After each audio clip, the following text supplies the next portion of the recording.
ఇది ఇప్పుడే first time కాదు. యాక్చువల్లీ జ్యోతిని వదిలించుకునేందుకు చాలా సార్లు చంపేందుకు ప్రయత్నించినట్లు జ్యోతి తండ్రి రాములు చెప్తున్నారు. తమ బిడ్డను అనేక సార్లు టార్చర్ చేశాడని రాములు ఆరోపించారు. జ్యోతిని మహేందర్ రెడ్డి కుటుంబ సభ్యులు కూడా హింసించారని ఆమె తండ్రి అంటున్నారు. ఇక్కడ నుంచి హైదరాబాద్ నుంచి తీసుకొచ్చి అక్కడ గుంతల తాడు కట్టి ముట్టి తాడు కట్టి రాయి కట్టి గుంతలో ఎన్నిక వేడు మేడం. అప్పుడే నువ్వు దుంకుతా నేను దుంకుతా అని చెప్పేసి అమ్మాయి దుంకలేదు. సరే అని చెప్పేసి మళ్ళీ వచ్చేసారు ఇంటికి. చాలా జరిగినాయి.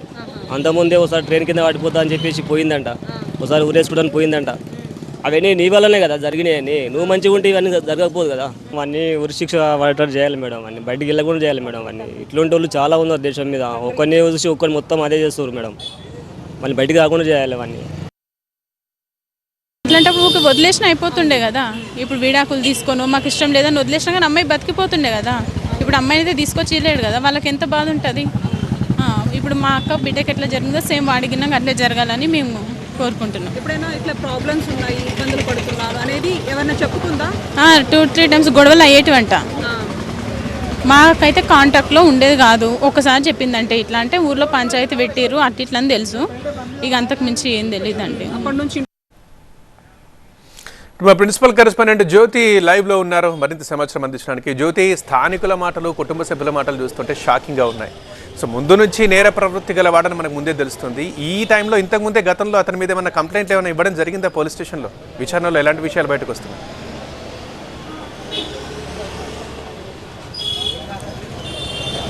రైట్ పృథ్వీ, గతంలోనే ఎప్పుడైతే వీళ్ళు ఇద్దరు కులాంతర వివాహం చేసుకున్న తర్వాత వాళ్ళు పోలీసులను మొదటగా ఆశ్రయించారు. ఆ క్రమంలోనే ఒక కేసు నమోదైనట్లుగా తెలుస్తోంది.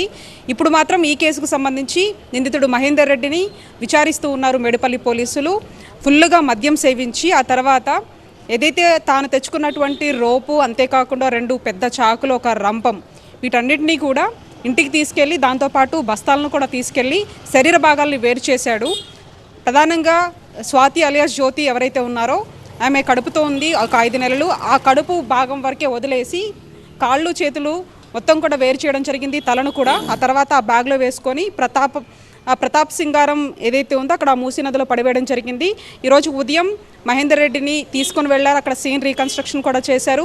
ఏ విధంగా తీసుకొని వెళ్ళాడు, అక్కడ ఏ ప్రదేశంలో పడేశారనే దానికి సంబంధించి కూడా అతను చూపించినట్టుగా తెలిసింది. ఈ నేపథ్యంలో అక్కడ ఉన్నటువంటి ఆ మూసీ ఫ్లోటింగ్ ఎక్కువగా ఉండడము, అంతేకాకుండా దాదాపు 20 ఫీట్స్ వరకు కూడా ఆ మూసీ అనేది అది ఉంటుంది. ఈ నేపథ్యంలో అది పూర్తిగా కూరుకొని పోయిందా లేదు అంటే ఆ ఫ్లోటింగ్కి కొట్టుకుపోయిందా అనేది మాత్రం తెలియాల్సినటువంటి అంశంగా చెప్పుకోవచ్చు. ప్రధానంగా పెళ్ళైన దగ్గర నుంచి కూడా వీళ్ళకి విపరీతమైనటువంటి గొడవలు, అంతేకాకుండా చిత్రహింసలు గురి చేస్తూనే ఉంటాడు అనేది ఒకవైపు ఎవరైతే స్వాతి అలియాస్ జ్యోతి తండ్రి మనకి ఇందాక మాట్లాడుకుంటూ చెప్పినటువంటి వర్షన్గా చెప్పుకోవచ్చు.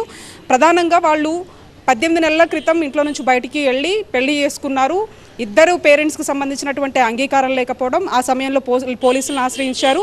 ఆ తర్వాత మహేందర్ రెడ్డి భార్య జ్యోతిని తీసుకొని ఇంటికి వెళ్ళారు. అప్పటి నుంచి కూడా ఆ కుటుంబ సభ్యులు వేధిస్తూనే ఉన్నారు. ఆ వేధింపుల కారణంగా గతంలో ఆత్మహత్యాయత్నానికి పాల్పడినటువంటి పరిస్థితులు ఏర్పడ్డాయి. అంతేకాకుండా ఆ విషయం తమకు చెప్పుకుంది అనేది కూడా ఎవరైతే ఈ జ్యోతి తండ్రి చెప్పారు. ఈ నేపథ్యంలో ప్రస్తుతానికి మాత్రం అతను ఏ విధంగా ఈ యొక్క ఘాతకానికి పాల్పడ్డాడు అనే దానికి సంబంధించి ప్రస్తుతానికి అతన్ని ఇన్వెస్టిగేషన్ చేస్తున్నారు.